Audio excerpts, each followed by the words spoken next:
É certo que a nossa experiência tem sido mais rica no que diz respeito ao apoio a mulheres vítimas de violência doméstica. No entanto, a nossa experiência tem sido centrada em várias vertentes. Na vertente do apoio direto, e tem havido realmente um aumento significativo dos pedidos de apoio. Não quer dizer que haja um aumento do fenómeno da violência doméstica. Eu fico muito triste, precisamente, eu e toda a equipa que trabalha na APAV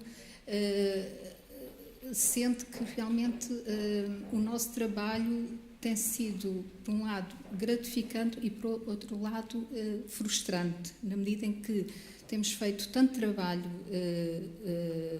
a nível da sensibilização e também com a colaboração da comunicação social e o trabalho em rede com várias entidades públicas e privadas dos vários setores, portanto, da área da saúde, da educação, da justiça, da sociedade civil, e ficamos perplexos como é que chegamos ao dia 2 e continuamos com este flagelo, portanto, e com casos cada vez mais complexos, mais dramáticos, mais macabros. Portanto, não é só a problemática crime que nos preocupa, porque as vítimas, quando recorrem a nós, recorrem com a problemática crime, mas uma multiplicidade de outras problemáticas que nós tentamos, de alguma forma, recolher toda a informação que é possível recolher num curto espaço de tempo, mas depois deparamos com um conjunto de outros obstáculos, mesmo que realmente temos consciência que há um trabalho em rede. Há algumas organizações que estão a trabalhar também junto das vítimas de violência doméstica, e depois há uma articulação com outras entidades na área da saúde, na área da justiça, que sentimos que têm ritmos diferentes e não há o ritmo que corresponde aos direitos das vítimas. E é certo que o nosso trabalho tem sido...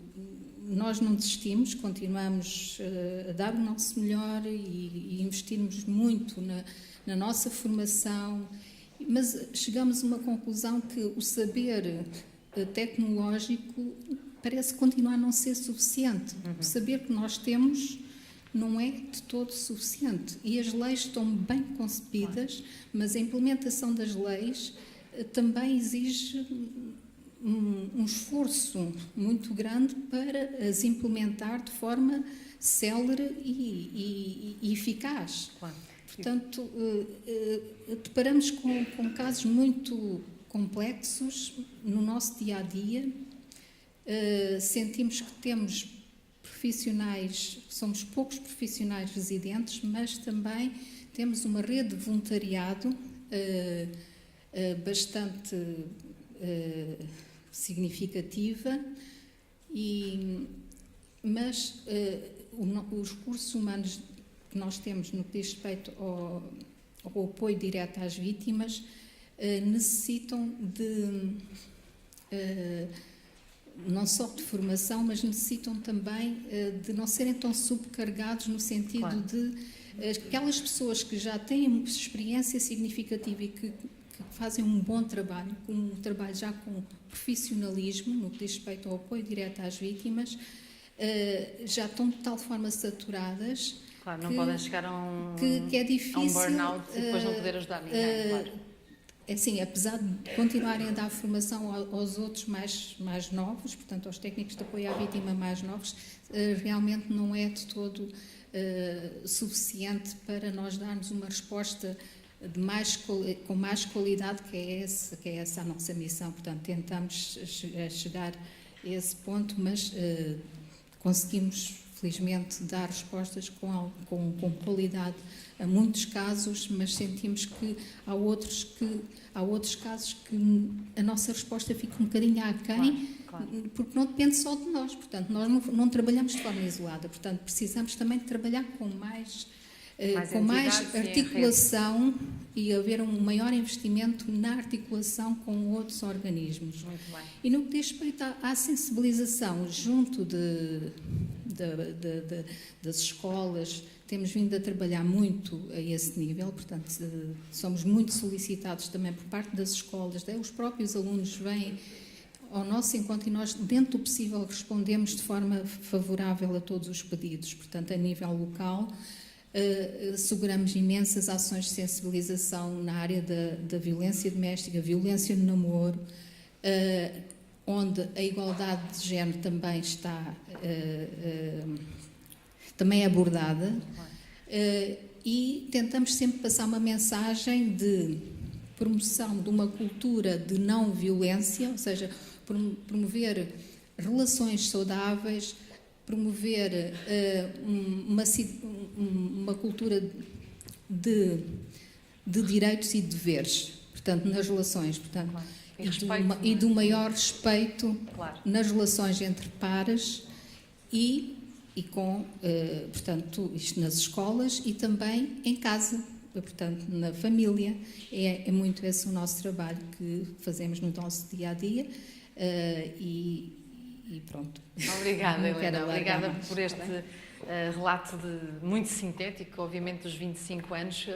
Eu sei que na sala está também a doutora Margarida Medina Martins, que tem tido também um trabalho notável, não apenas com a atual plataforma portuguesa para os direitos da mulher, mas também na Associação contra a Violência das Mulheres. Olá, Margarida, muito bem-vinda, boa tarde.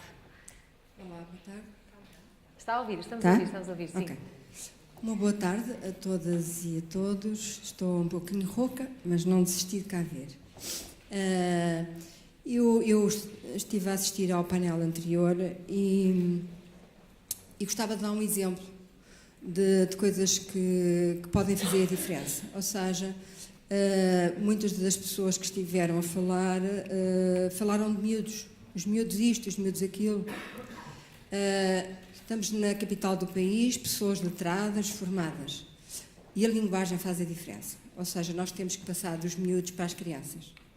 E aqui são os desafios dos referenciais que nós temos que passar a apropriar-nos para nós próprios sermos agentes de mudança. Porque se nós, de facto, não formos agentes de mudança, que somos os mais letrados no país, o país é rural, não vai mudar para lado nenhum.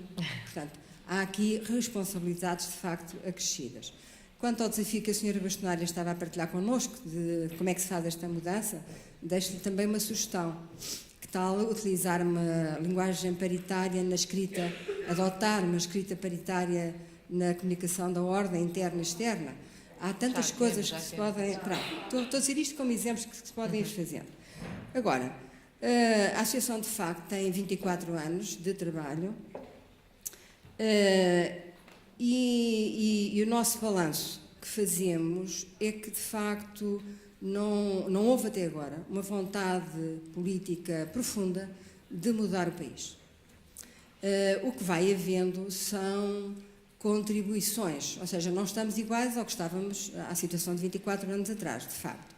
Mas não vemos muita coerência naquilo que está. Dividimos, por exemplo, vamos aos planos nacionais, é o plano da mutilação genital, é o plano da violência, é o plano não sei de quê, é o plano do tráfico, ou seja, nós temos tido aqui alguma dificuldade em fazer abordagens integradas, coerentes do todo, que é o país. Como temos, é lógico que a doutora Fátima estava a partilhar que existem os guiões. Eu pergunto, os guiões são obrigatórios e vinculativos nas escolas? Não. Penso que não. O que significa que é opcional. O exercício dos direitos em Portugal é opcional. E as crianças e os jovens e todos nós temos dias de sorte. Quando vamos aos hospitais, umas vezes somos bem tratados, porque há ali um médico e um enfermeiro que é ótimo e nos respeita, ou estamos na escola e temos um professor ótimo, ou então temos um professor que não presta para nada, e, portanto, Portugal trabalha mal, e ainda não conseguiu, e se olharmos para a nossa área de educação, e eu penso que o eixo central do futuro, e acho que responde um pouquinho também àquilo que a doutora Maria do Céu estava a partilhar, é possível mudar, a questão é como é que vamos querer mudar. Mas enquanto os planos nacionais forem opcionais, e portanto as câmaras municipais não estão vinculadas a mudar, A saúde não está vinculada a mudar, a educação não está vinculada a mudar. Temos pessoas, ou seja, nós temos essencialmente uma cultura promotora de crime e de violações de direitos humanos, porque é tudo opcional. Temos uns que sabem muito, muito, muito, e muito sensibilizados, hipersensibilizados, e temos outros a leste do paraíso. Portanto, coloca-nos entre a Idade Média e a Era Espacial. É absolutamente assustador e aterrador. E quando vamos trabalhar, de facto, na área da violência com sobreviventes, o segundo grande agressor que as sobreviventes têm é o próprio sistema, que não sabe o que é que faz, não sabe qual é o referencial e, portanto, é um sistema muito poderoso. Ou seja, o sistema da justiça, a ação social e afins, as mulheres, algumas delas, é lógico que eu aqui estou um bocadinho a exagerar, mas algumas dizem, se eu soubesse que ia passar este karma, eu não me tinha mexido, porque eu tinha um agressor. Agora tenho tantos técnicos em cima de mim e que tornam a minha vida no inferno. Eu não posso fazer, eu não posso respirar, eu quase não tenho direito a pensar, porque toda a gente me manda fazer coisas. E isto não é suposto a gente estar a pagar impostos para ter as máquinas burocráticas do Estado a mandar em cima das pessoas. Portanto, há aqui um problema de fundo, de facto, que é preciso alterar. Os modelos têm que ser coerentes, integrados e vinculativos. Portugal tem que adotar. Onde é que Portugal funciona bem? Nas finanças. Manda-se fazer um imposto. E a máquina do Estado No dia seguinte coloca já o imposto está. ativa o imposto aos cidadãos. É a única eficaz em Portugal, praticamente. Se calhar temos de criar passa. impostos contra a violência, impostos contra a discriminação. Não passa. Não, Acabava déficit, exatamente. Não passa na hierarquia do Estado.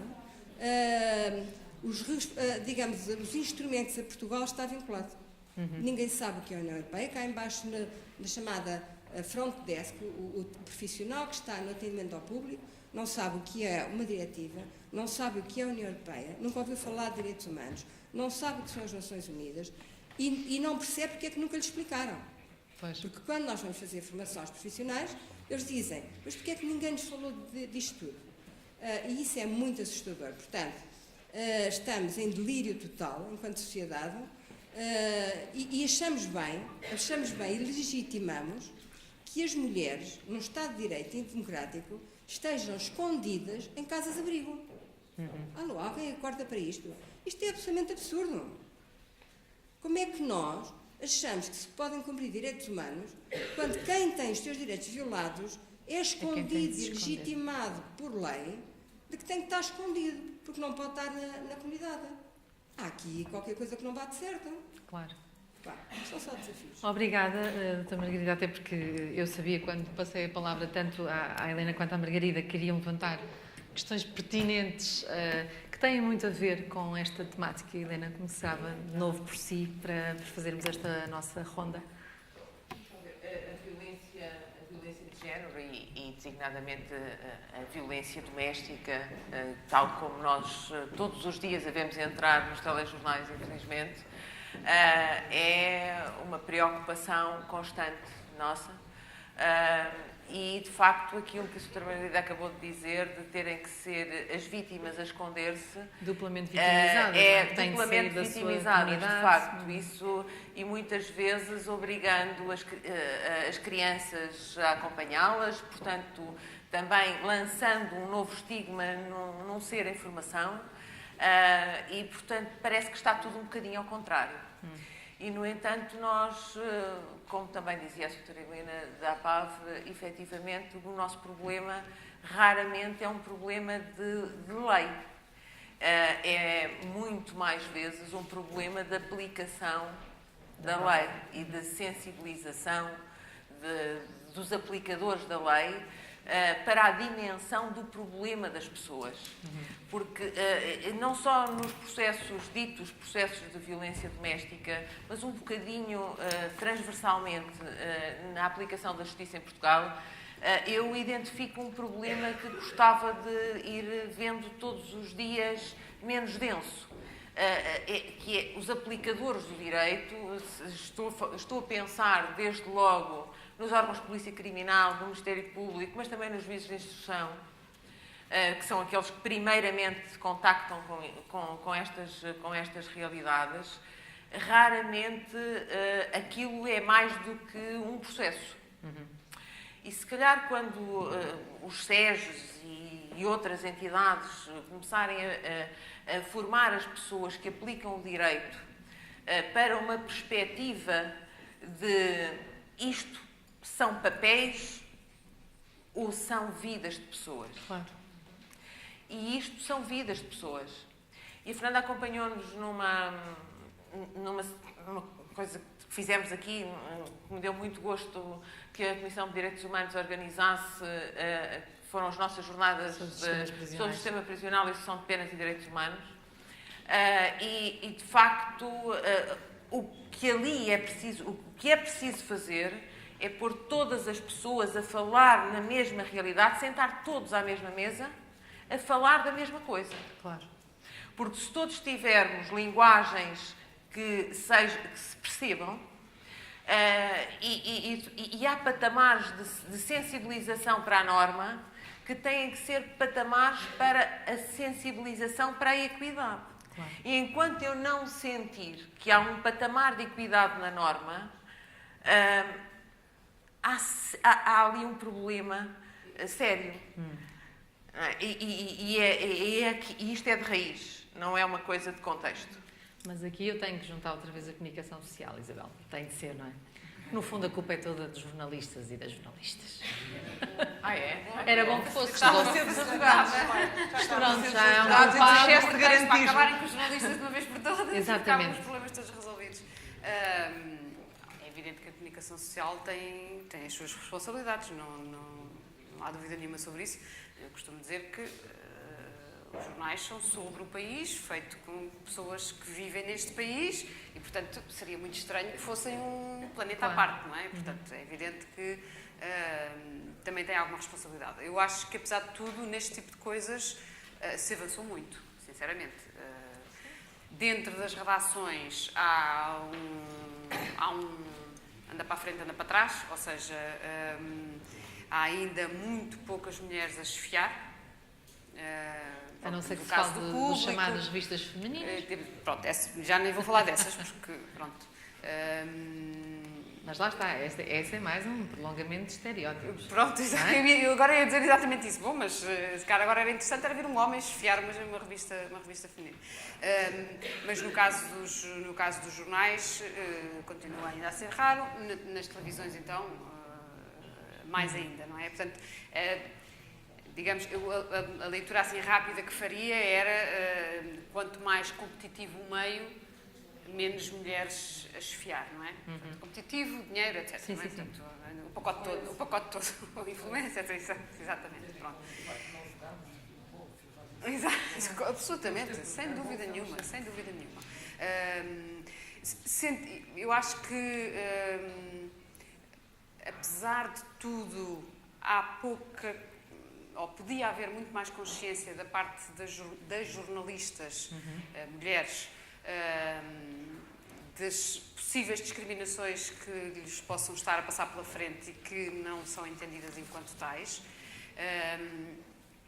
Mas isso é um problema muitíssimo mais abrangente, porque neste momento o jornalismo passa por uma fragilidade enorme do ponto de vista dos direitos dos seus jornalistas, não é? Mas tens ao mesmo tempo, e isto aliás é uma tendência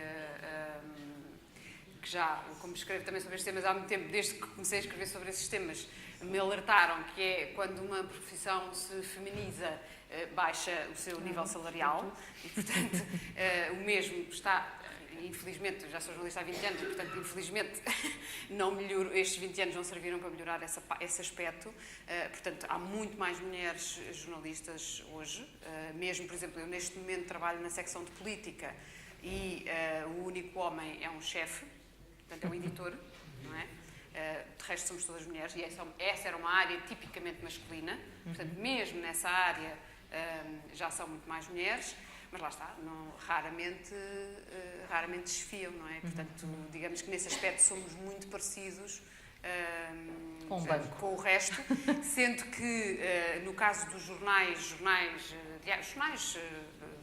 mesmo, ou seja, não revistas, não televisão, etc., eu penso que é ainda pior e ainda mais masculinizado do que no caso das revistas, porque apesar de tudo as revistas têm, isto é a minha interpretação, não sei se tem a ver com isso, mas as revistas têm um público feminino maior do que os jornais diários, etc., não é? Portanto, imagino que isso tenha alguma influência, mas no fundo não tem uma influência equivalente, ou seja, se fôssemos no número de leitoras, deveria haver muito mais chefias femininas na comunicação social.